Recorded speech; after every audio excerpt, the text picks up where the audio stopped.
going on, boys and girls? It is your boy Temporary Citizen, and today I'm on a Triumph Street Triple 675R. Listen!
Before we get started, just thought we'd talk about a couple of things that it's got rocking on it. So it's got the rear cow, it's got a Zard exhaust, which sounds pretty nice. It's got twin Nissan calipers up the front with factory braided brake lines.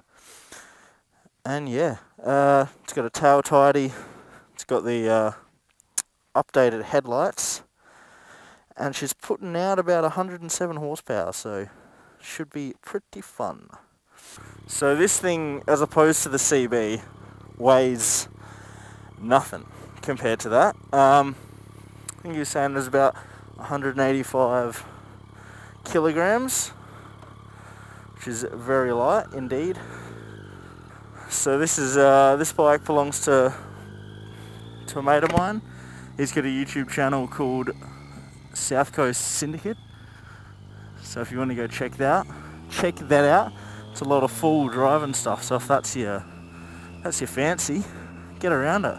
Ooh, I am liking, so straight off the bat, for me being 2 meters tall and having pretty long legs, this is actually like a seating position that fits me.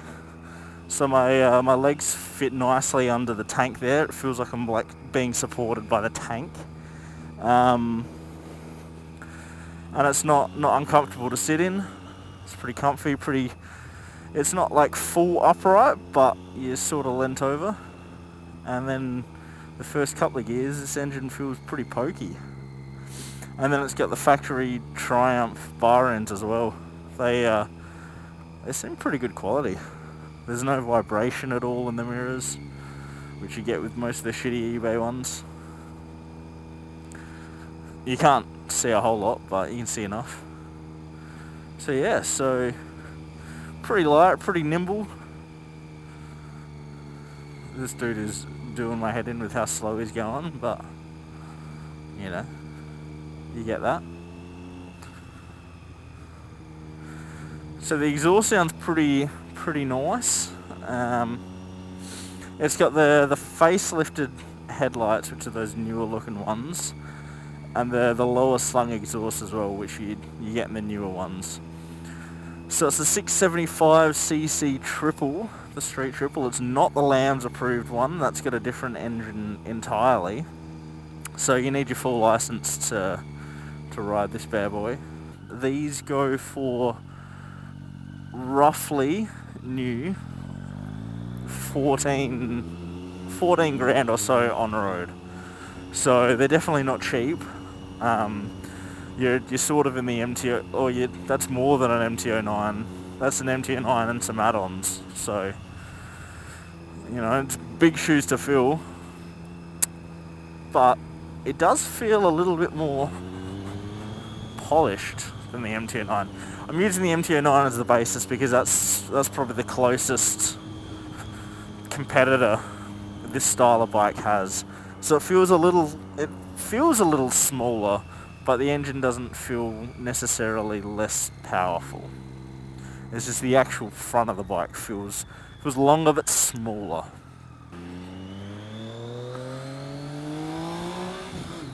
It does have, it's got that triple cylinder sound.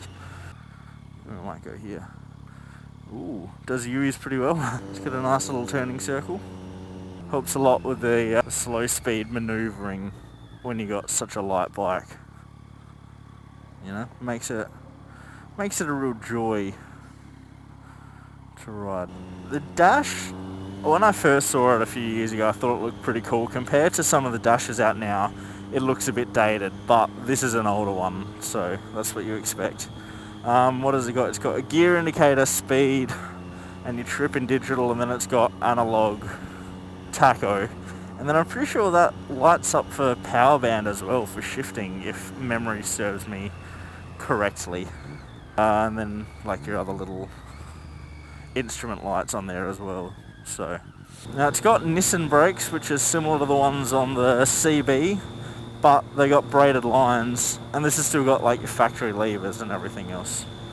So that's pretty cool. Factory levers aren't cool, but you know what I mean. I feel like this front little bit under the headlight is a little empty. It's like almost a little bikini fairing-esque with its it's like a little cowl and big headlights and then a big gap over the fork, which I'm not a huge fan of. You can always change the headlights though if that doesn't do it for you. I mean, and like it looks all together from a distance, but from this angle it just looks a little beanstalky. Yeah, it feels very nice. So it'll be interesting to see how it goes at 80 kilometers an hour up the hill.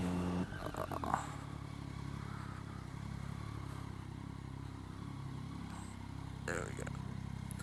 Bit of room around this guy. It's also sitting pretty warm. I don't think it likes sitting at the traffic lights or sitting at low speeds. Most bikes don't. The CB has a huge radiator, so it doesn't mind it, but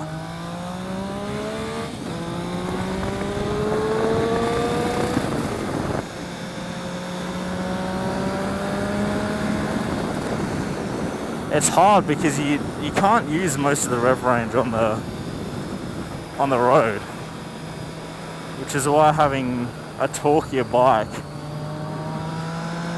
is nice, because you can use torque, you can't use horsepower when you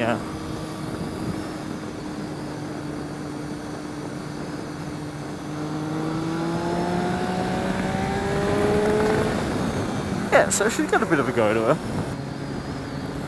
Yeah, see, as soon as we're moving quick, the temperatures drop right down. So if you got to do a lot of low speed traffic riding, although it's very maneuverable, I think you might have heat issues. Just don't go slow, you know, basically.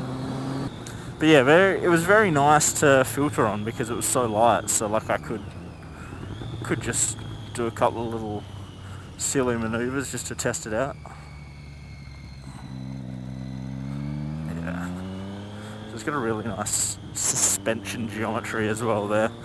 It's probably not set up for my weight, but it still felt nice to turn into corners. And then obviously we weren't going quick enough to lean it over that hill, up that hill, but get a lot of speed cameras there, so you know, better be safe than sorry. And realistically, most of your everyday riding is, you know, up to at most 100 k's an hour if you weren't breaking the law. So what else? The gearbox feels just a little bit clunky, which, you know, most of the time has more to do with maintenance than bike design. It's really hard with second-hand bikes that have got 30,000 k's on the clock to judge it accurately, because that all comes down to maintenance. But they probably don't have Japanese precision on an English-made Triumph, or wherever this was made. So yeah, the other thing we haven't really felt is how these brakes go. Now, because this is one of the slightly older ones, it was before they started putting ABS on the brakes, which isn't a big issue if you've never used ABS, but if you're a newer rider, ABS is a handy thing. At the same time, you have Lamb's bikes here, so you can't buy this for a year and a half after getting your license anyway, which, you know, gives you plenty enough time to learn how to brake. The engine braking doesn't really stop you a whole lot. Oh, but they're quite nice brakes.